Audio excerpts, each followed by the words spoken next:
창세기 46장 1절에서 4절까지의 말씀 제가 봉독하겠습니다. 이들이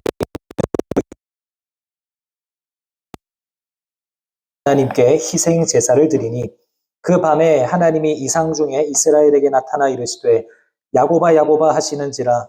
야곱이 이르되 내가 여기 있나이다 하매 하나님이 이르시되 나는 하나님이라. 내 아버지의 하나님이니 애굽으로 내려가기를 두려워하지 말라. 내가 거기서 너로 큰 민족을 이루게 하리라. 내가 너와 함께 애굽으로 내려가겠고 반드시 너를 인도하여 다시 올라올 것이며 요셉이 그의 손으로 내 눈을 감기리라 하셨더라. 아멘. 오늘 본문의 말씀을 가지고 사람을 남기는 사람을 남기는 삶이라는 제목으로 함께 하나님 말씀을 상고해 보고자 합니다. 죽은 줄로만 알았던 그 요셉의 살아있다라는 소식, 그것도 당대 최고의 강대국이었던 애굽의 총리가 되어서 아버지를 모시러 수레를 보냈다라는 그 소식을 듣고 처음에 야곱은 어리둥절하고 또 그 사실을 믿지 못했지만 요셉이 보낸 수레를 보고서야 비로소 야곱은 그 사실을 받아들이게 됩니다. 그리고 야곱은 온 가족들을 이끌고 이제 요셉이 기다리고 있는 그 애굽 땅을 향해서 내려가게 됩니다. 그런데 오늘 보면 1절을 보면 애굽 땅을 향해서 나아가던 그 야곱과 야곱의 가족들이 가나안의 최남단 그 국경 도시라고 할 수 있는 브엘세바에서 멈춰 섭니다. 그리고 거기서 자신의 아버지 이삭의 하나님께 제사를 드려요. 이 브엘세바라고 하는 곳은 아브라함과 이삭이 하나님께 제단을 쌓았던 곳이고 동시에 약속의 땅 가나안을 벗어나기 직전에 영적인 마지노선과 같은 곳이었습니다. 야곱이 여기에서 짐을 풀고 하나님께 제사를 드린 이유가 무엇일까요? 오늘 본문 3절 말씀을 보면 하나님께서 야곱에게 나타나셔서 애굽으로 내려가기를 두려워하지 말라라고 말씀을 하시죠. 이 말씀에 비추어 보았을 때 지금 야곱은 애굽으로 내려가는 것을 두려워하고 있는 것처럼 보입니다. 왜 그랬을까요? 그것도 자신의 살아있는 아들 요셉이 자신을 불러서 내려가는 것 아닙니까? 왜 야곱은 브엘세바에서 멈춰 설 수밖에 없었을까요? 그 이유는 야곱의 영혼 깊은 곳에 이 길이 과연 하나님께서 원하시는 뜻인가? 라고 하는 두려움과 갈등이 있었기 때문입니다.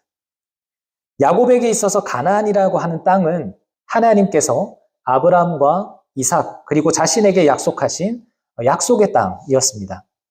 하지만 애굽은 조상들이 그 땅으로 내려갈 때마다 큰 수치를 경험을 하거나 또는 하나님께서 내려가지 말라라고 명령을 하신 세상과 같은 곳이었기 때문입니다.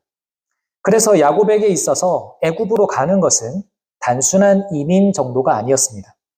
약속의 땅을 떠난다라고 하는 것이 하나님의 약속에서부터 멀어지는 것이 될까봐 야곱에게는 불안감이 찾아왔습니다.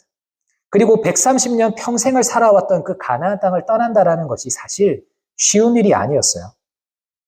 너무나 사랑하는 아들, 너무나 보고 싶은 아들이 기다리고 있는 땅이긴 했지만 정말로 내가 애굽으로 내려가는 것이 하나님이 원하시는 일인가? 하나님께서 이 사실들을 다 허락하신 일인가? 그냥 내가 내 뜻대로 요셉이 보고 싶어서 그냥 내려가는 것은 아닌가? 거기에 대한 영적인 갈등이 찾아온 겁니다. 바로 그때에 하나님께서 브엘세바에 찾아오십니다.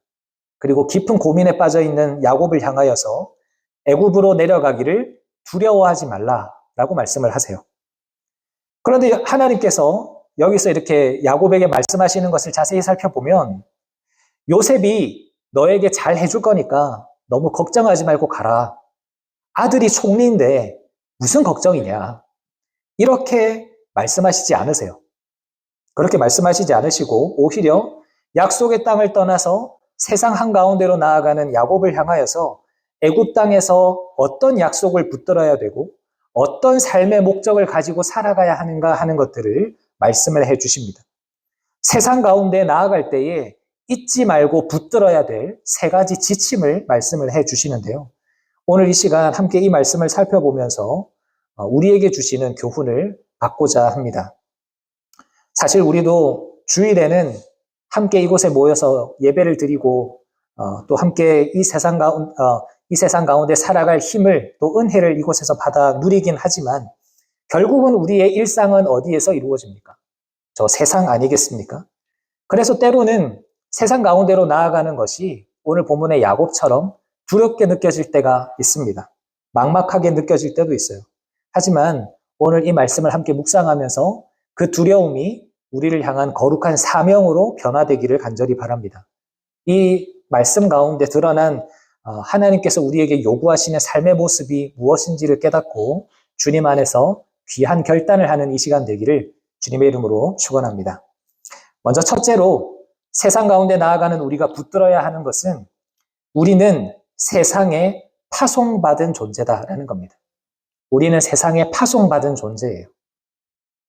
본문 3절을 보면 하나님은 두려움과 불안함 가운데 있는 야곱에게 뭐라고 말씀하시냐면 나는 하나님이라 내 아버지의 하나님이니 애굽으로 내려가기를 두려워하지 말라라고 말씀하세요. 사실 우리가 창세기 말씀을 계속 쭉 묵상을 해왔지만 하나님의 이렇게 말씀하시는 것은 좀 의외입니다. 그죠? 왜냐하면 지금까지 하나님은 하나님의 백성 아브라함과 이삭에게 가나안 땅을 떠나지 말 것을 늘 명령을 하셨거든요. 더구나 세상과 세속을 상징하는 애굽은 태양신을 비롯한 수많은 우상들이 존재하는 곳이고 스스로를 신의 아들, 또 태양신의 아들이라고 칭하는 바로 왕이 절대 권력을 휘두르고 있는 그런 세속 문화의 중심지였기 때문입니다. 영적인 눈으로 바라볼 때 저 애굽이라고 하는 땅은 야곱과 그의 가족들이 함께 살아가기에는 너무나 부적절하고 위험한 땅처럼 보입니다. 그런데 놀랍게도 하나님은 야곱을 지금까지 하나님의 은혜 가운데 마치 온실처럼 안전하게 살아가던 그 가나안 땅에 계속 머물러 있지 말라 말씀하시면서 애굽으로 내려가라. 애굽 한복판으로 지금 밀어넣고 계세요. 두려워하지 말고 애굽으로 내려가라 라고 말씀하시면서 야곱을 막으시는 것이 아니라 오히려 등을 떠밀면서 가라고 말씀하시는 거죠. 그런데 이것은 하나님께서 야곱을 망하는 자리로 몰아넣으시는 것이 아닙니다. 하나님께서 자기 백성을 세상 가운데로 보내시는 파송인 거예요. 그리고 이 파송에는 반드시 목적이 있습니다. 하나님께서 우리를 세상으로 보내실 때는 반드시 목적이 있어요. 하나님은 무슨 목적으로 야곱을 애굽으로 보내시는 걸까요? 3절 하반절을 보면 하나님의 목적이 나옵니다. 내가 거기서 너로 큰 민족을 이루게 하리라. 이것이 하나님의 목적입니다. 70명밖에 되지 않는 야곱의 가족들을 이 기근과 어려움 가운데서 보호하여 주셔서 아브라함과 이삭에게 약속하셨던 하늘의 별과 같은 바다의 모래와 같은 수많은 자손들을 허락하시면서 동시에 그들을 거룩하고 구별된 하나님의 나라와 하나님의 군대로 세워가기 위해서 하나님은 애굽이라는 곳으로 야곱을 보내시는 겁니다. 그런데 좀 이상하지 않습니까? 아무리 애굽에 먹을 것이 많아도 아무리 그곳이 비옥한 땅이라도 어떻게 애굽 가운데서 그 세상 가운데에서 야곱은 스스로를 지켜가면서 큰 민족으로 성장할 수 있을까요? 야곱의 가족들이 살아가기에는 애굽이라는 나라는 사실 너무나 큰 나라입니다. 애굽에 금방 동화되어 버리거나 그들의 문화와 신앙에 의해서 하나님을 믿는 신앙이 흔들려 버릴 가능성이 굉장히 높은 땅이에요. 그럼에도 불구하고 하나님은 그곳으로 보내십니다. 왜 그럴까요? 4절을 함께 읽어보겠습니다. 4절 함께 읽겠습니다. 시작. 내가 너와 함께 애굽으로 내려가겠고 반드시 너를 인도하여 다시 올라올 것이며 요셉이 그의 손으로 내 눈을 감기리라 하셨더라. 바로 이것이죠. 하나님이 야곱을 애굽으로 보내실 수 있는 이유. 하나님께서 야곱을 세상 가운데로 보내셔도 전혀 하나님께서 걱정하지 않으시는 이유. 야곱이 두려움을 떨치고 저 세상 가운데로 나아갈 수 있는 이유. 그것은 하나님께서 함께 하시겠다라는 약속 때문입니다. 하나님은 야곱에게 그냥 사명만 던져주고 그냥 네가 저 땅에 가서 큰 민족을 이루어라. 그냥 그렇게 사명만 던져주고 너 혼자 알아서 해라고 그냥 등 떠미시는 분이 아닙니다. 그 파송의 목적을 잘 감당할 수 있도록 하나님께서 친히 야곱 곁에 서서 그 애굽 가운데서 동행해 주시겠다라고 약속해 주시는 거예요. 오늘날 많은 그리스도인들이 신앙생활을 하면서 두 가지 극단에 빠집니다. 하나는 세상을 등지는 도피주의예요. 세상이 너무 악하고 두려우니까 교회 안에만 머무르려고 하는 겁니다. 그래서 세상 사람들과는 담을 쌓고 나의 관계하는 사람들은 무조건 교회 사람들만, 안전하게 나는 교회 사람들과만 관계하고 서로 소통하며 살아간다. 그래서 우리끼리 모이고 우리끼리 은혜 받는 것에만 관심을 가져요. 이것이 도피주의입니다. 그런데 이것과 반대되는 극단은 뭐냐면 세상에 완전히 섞여버리는 세속주의예요. 주일에는 거룩한 성도처럼 행동을 하지만 월요일부터 토요일까지는 저 세상 사람들과 하나도 다르지 않은 그런 모습으로 살아가고, 그래서 세상 사람들과 똑같은 방식으로 경쟁하고 똑같은 방식으로 속이고 똑같은 세상의 가치관에 동화되어서 살아가는 그런 세속주의의 모습을 보이기도 합니다.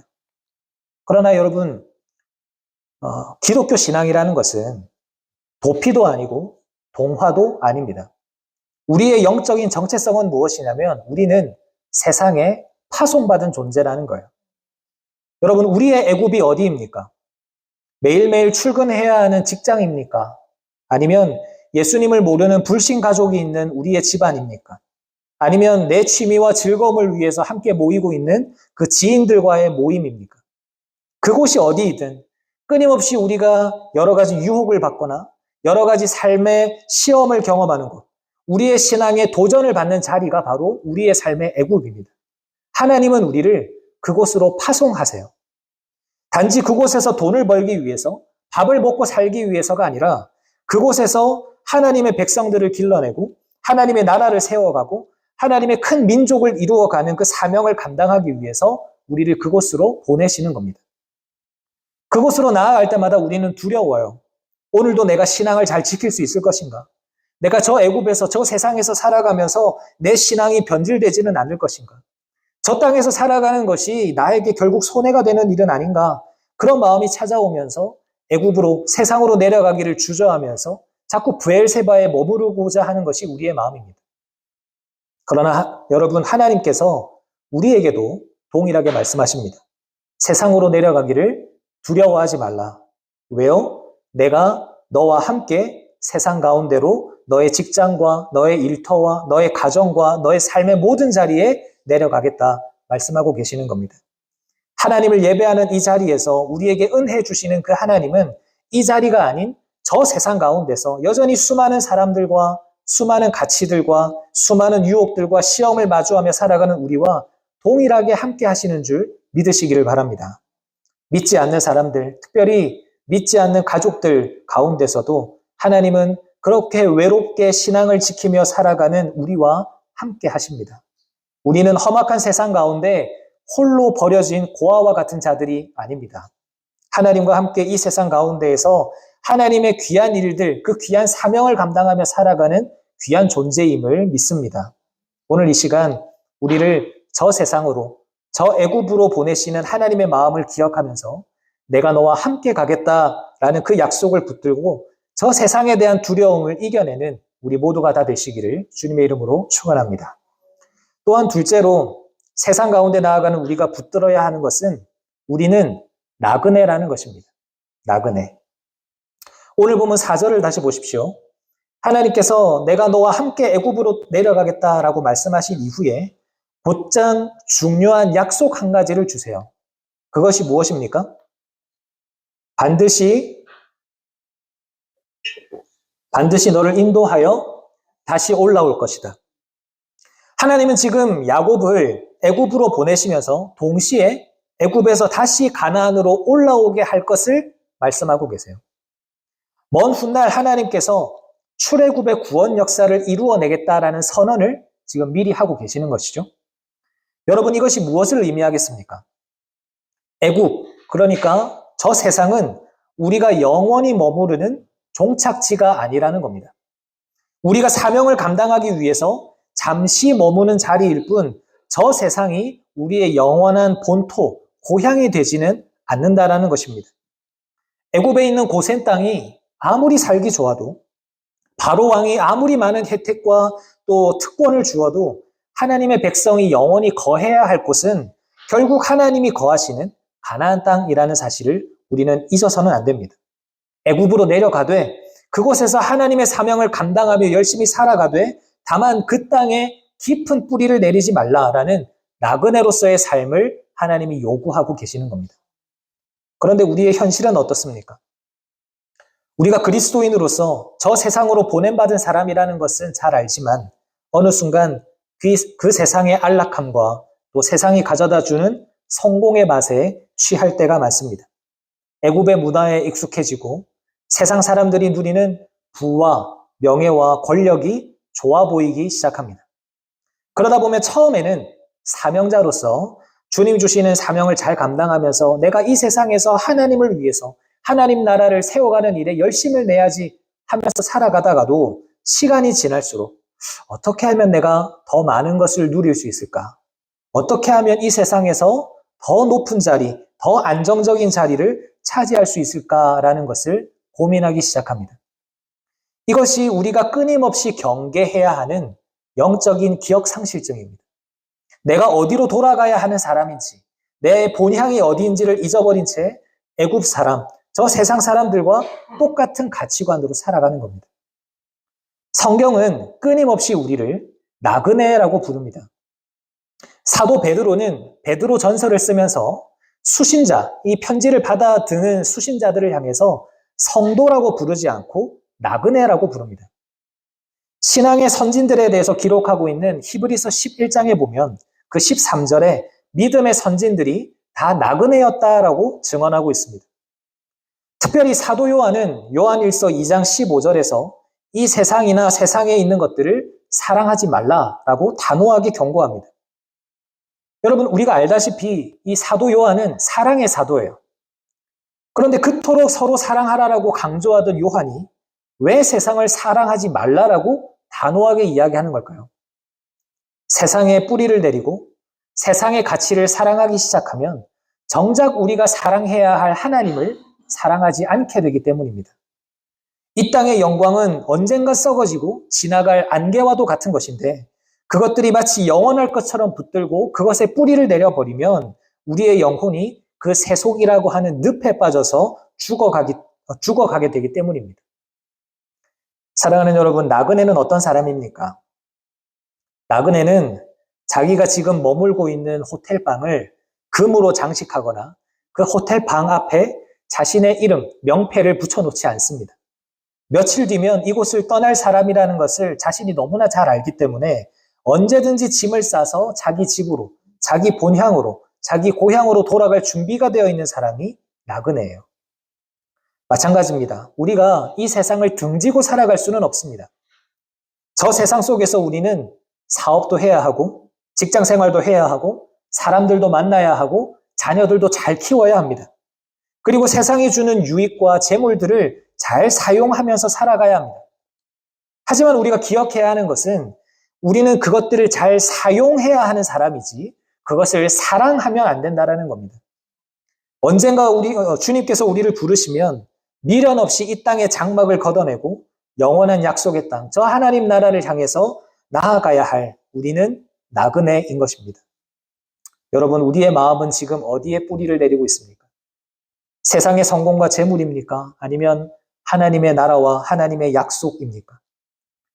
애굽의 화려함 속에서도 가나안을 향한 소망을 놓지 말고 다시 하나님의 인도하심을 받아서 가나안으로 올라갈 것을 기억하라라는 그 하나님의 말씀처럼 나그네로서의 정체성을 잊지 않는 우리가 되기를 간절히 바랍니다.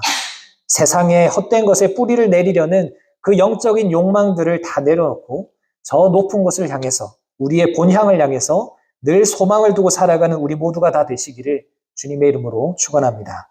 아멘. 마지막으로 한 가지 더 살펴볼 것은 세상 가운데 우리가 붙들어야 할 사실은 이것입니다. 우리는 사람을 남기는 사람이라는 것입니다. 사람을 남기는 사람. 다시 한 번 더 3절을 살펴볼 텐데요. 하나님께서 애굽으로 내려가는 야곱에게 목적, 사명을 주셨다라고 했죠. 그것이 무엇이었습니까? 내가 거기서 너로 큰 민족을 이루게 하리라. 하나님은 야곱에게 사명을 주시면서 내가 너로 애굽의 왕이 되게 하겠다. 이렇게 말씀하지 않으셨습니다. 내가 너로 애굽의 모든 땅들을 다 정복하게 하겠다라고도 말씀하지 않으셨습니다. 하나님의 관심은 애굽이라는 나라의 권력이나 영토에 있지 않았습니다. 하나님의 관심은 어디에 있습니까? 그곳에서 하나님을 경배하는, 하나님을 예배하는 수많은 하나님의 백성, 그 거룩한 사람들을 길러내는 데에 있었던 겁니다.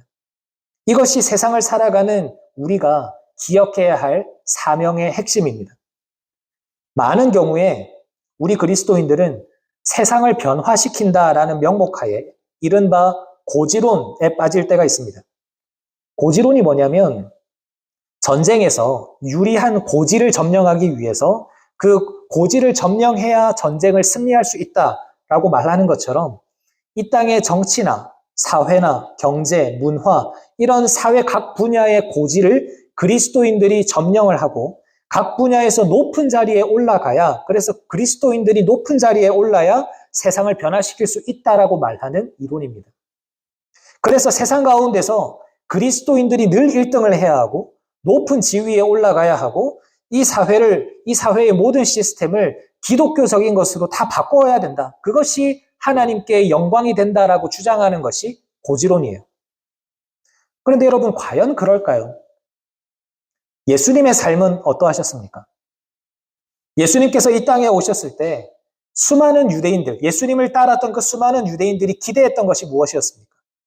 저 예수님께서 보여주고 계시는 저 기적의 능력을 10분 발휘하셔서 우리를 압제하고 있는 저 로마를 무너뜨려 주시고 이 이스라엘의 정치를 완전히 뒤집어 엎어 주셔서 다시 한 번 더 이 땅에 강력한 다윗의 왕국을 세워 주시기를, 그것을 기대한 것이 유대인들이었어요. 그것이 그들이 생각하는 하나님께 영광이 되는 일이었고 하나님 나라의 임재였던 겁니다. 하지만 예수님은 그런 일에 관심이 전혀 없으셨습니다. 정치적인 권력을 잡으려고도 하지 않으셨습니다. 오히려 세상의 모든 기대를 뒤로 하시고 십자가를 지시기 전까지 한 가지 사역에 집중하셨어요. 그것이 무엇이었습니까? 제자를 세우는 일이었습니다. 바리새인들이 예수님께 찾아와서 질문을 합니다. 하나님의 나라가 어느 때에 임합니까? 이렇게 질문해요. 그때 예수님이 이렇게 대답하십니다. 누가복음 17장 20절과 21절을 보면 하나님의 나라는 볼 수 있게 임하는 것이 아니요 또 여기 있다 저기 있다고도 하지 못하리니 하나님의 나라는 너희 안에 있느니라 라고 말씀하십니다. 하나님의 나라는 이 지구상에 어떤 공간에 깃발을 꽂고 거기에 세워지는 나라가 아니라 하나님을 모신 사람의 마음 가운데 세워지는 것입니다. 그래서 예수님은 권력을 남기지도 않으셨고 돈을 남기지도 않으셨고 거대한 건물을 남기지도 않으셨습니다. 예수님은 오직 복음을 가슴에 품고 살아갈 사람을 남기셨습니다. 그 남겨진 소수의 사람들을 통해서 온 세상 가운데 복음이 전파가 되고 수많은 영혼들이 생명과 구원을 얻게 되는 그 놀라운 역사가 일어나게 되는 것입니다. 사랑하는 여러분, 우리가 저 애굽과도 같은 가정과 일터와 세상으로 파송받는 이유가 무엇입니까? 우리가 왜 저기로 나아가야 합니까? 그곳에서 우리가 사업을 해서 큰 돈을 벌어들이고 남들보다 더 높은 자리에 올라가고 세상에서 남부럽지 않게 성공하는 것이 우리가 세상을 살아가는 궁극적인 목적이 되어서는 안 됩니다. 하나님께서 우리를 이 가정 안에, 그리고 이 사업터 안에, 이 직장 안에, 이 도시 안에, 이 동네 안에 우리를 보내신 것은 우리를 통해서 그곳에 있는 영혼들이 하나님의 백성으로 세워져 가기를 위함입니다. 죽어가는 영혼들에게 생명의 복음을 흘려보내서 하나님을 알지 못하던 그곳에서, 그 메마른 광야와도 같은 곳에서 하나님을 예배하는 사람들을 세워내는 것, 그것이 우리가 애굽에 존재하는 진짜 이유인 것입니다. 이런 차원에서 우리의 모습을 정직하게 한번 돌아보면 좋겠습니다. 여러분, 우리는 무엇을 남기기 위해서 애를 쓰고 있습니까? 호랑이는 죽어서 가죽을 남기고 사람은 죽어서 이름을 남긴다는데 우리는 무엇을 남겨야 하겠습니까? 어떤 이들은 화려한 스펙을 남기기도 하고, 어떤 이들은 아름다운 미술 작품을 남기기도 하고, 어떤 이들은 많은 돈을 남기기도 합니다. 그런데 언젠가 하나님께 우리가 우리의 삶을 정산하게 되는 그때 하나님께서 우리에게 질문하실 겁니다. 너는 네가 머물고 있던 그 세상에서 무엇을 남기고 돌아왔느냐? 하나님은 우리가 이 세상에서 얼마나 높은 지위에 올라갔는지, 얼마나 많은 돈을 벌었는지, 얼마나 넓은 집에서 살다 왔는지 궁금해하지 않으십니다. 이 땅에서 우리가 하나님 나라의 큰 민족을 이루는 일에 얼마나 열심을 내었는지, 이 땅에서 예수님처럼 사람을 남기고 제자를 남기는 삶을 살았는지를 물어보실 것입니다. 사랑하는 여러분, 우리의 삶의 방향이 오늘 이 시간 다시 한 번 더 올바르게 재조정되기를 바랍니다. 세상의 것을 차지하기 위해서, 다른 무언가를 남기기 위해서 애쓰는 인생이 아니라 지금 하나님께서 내 곁에 허락하신 그 사람들, 내 가족이나 일터에서 만나는 사람들이나 내 주변에 허락하신 나의 이웃들, 그 사람들을 그리스도의 제자로 하나님의 사람으로 세워가는 그 사명, 사람을 남기는 그 사명에 우리가 온 힘을 쏟아야 할 것입니다. 우리는 단지 애굽을 살아가는 존재가 아닙니다. 그저 애굽을 잘 살아가는 사람도 아닙니다. 내가 머물렀던 자리에 예수님처럼 사람이 남겨지는 일이 일어나야 합니다. 그래서 우리가 밟고 지나간 그 세상의 모든 자리마다 하나님을 예배하는 참된 예배자들이 세워지고 하나님의 다스림을 받는 하나님의 백성들이 생겨나게 되는 그 일들이 일어나게 되기를 주님의 이름으로 축원합니다. 말씀을 마무리하겠습니다. 사랑하는 성도님 여러분, 오늘 또 이렇게 우리는 기도회를 함께 드리고 나서 다시 집으로 또 세상 가운데로 나아가게 될 것입니다. 우리는 우리 각자의 애굽을 향해서 나아가고 또 그곳에서 치열하게 또 살아갈 것입니다. 하지만 이제는 우리는 더 이상 그 세상을 두려워할 필요가 없습니다. 만군의 여호와 하나님께서 내가 너와 함께 가겠다라고 말씀하고 계시고, 그래서 우리를 그곳으로 친히 파송하여 주시고 그곳에서 우리가 사명을 잘 감당하도록 도와주실 것이기 때문입니다. 그러니 세상이 두렵다고 그 자리에 멈춰서 계시지 마시기 바랍니다. 또한 반대로 세상이 너무 좋아서 그 세상 가운데 깊이 뿌리 내리지도 마시기를 바랍니다. 우리의 정체성은 언젠가 영원한 본향으로 돌아갈 나그네이기 때문입니다. 그런 우리가 이 세상에서 무슨 일을 감당해야 합니까?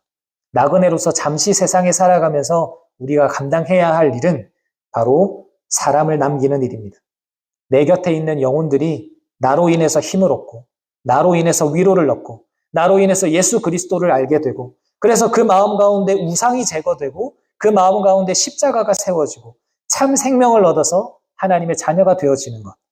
이 사람을 남기는 사명이야말로 하나님이 우리를 애굽으로 보내신 이유입니다. 바라기는 오늘 이 밤에 세상을 향한 우리의 막연한 두려움이 사라지고 주님께서 우리에게 주신 거룩한 사명이 재확인되는 시간이 되기를 바랍니다. 그래서 우리에게 허락된 각자의 애굽에서 임마누엘의 하나님과 담대하게 동행하면서 살아가는 우리의 모든 삶의 자리마다 생명을 남기고 사람을 남기는 그런 귀한 사명자로서의 삶을 살아가는 우리 모두가 다 되시기를 주님의 이름으로 축원합니다.